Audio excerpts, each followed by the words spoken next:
Thiruvananthapuram Riyadh റൂട്ടിൽ വർഷങ്ങളായി നേരിടുന്ന യാത്രാ ദുരിതത്തിന് അറുതിയാവുകയാണ്.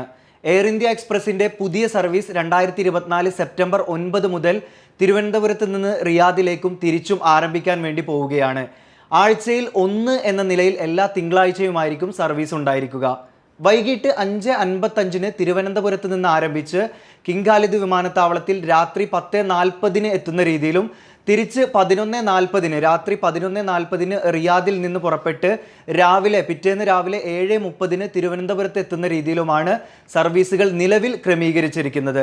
ഏതായാലും തെക്കൻ ജില്ലകളിലുള്ള പ്രവാസികൾക്ക് ഏറെ ആശ്വാസകരമായിട്ടുള്ള ഒരു കാര്യമാണിത്. കഴിഞ്ഞ ദിവസം കനത്ത മഴയും നാശനഷ്ടങ്ങളും ഒക്കെ അനുഭവപ്പെട്ട ജിസാൻ മേഖലയിൽ അതോറിറ്റി പരിശോധന നടത്തി കണക്ക് ആരംഭിച്ചു.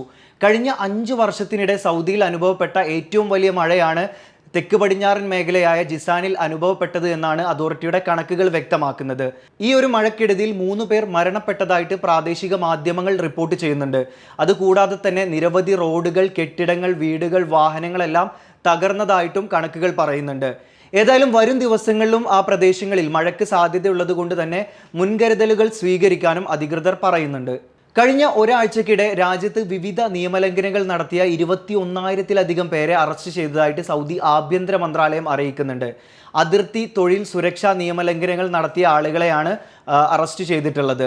ആഭ്യന്തര മന്ത്രാലയത്തിന്റെ കണക്കുകൾ പ്രകാരം ഈ നിയമലംഘകർക്ക് താമസ സൗകര്യം ഒരുക്കുകയും ഗതാഗത സൗകര്യം നൽകുകയും ചെയ്ത ആളുകളെയും അറസ്റ്റ് ചെയ്തിട്ടുണ്ട്. വരും ദിവസങ്ങളിലും പരിശോധന കർശനമാക്കുമെന്ന് അധികൃതർ അറിയിക്കുന്നുണ്ട്.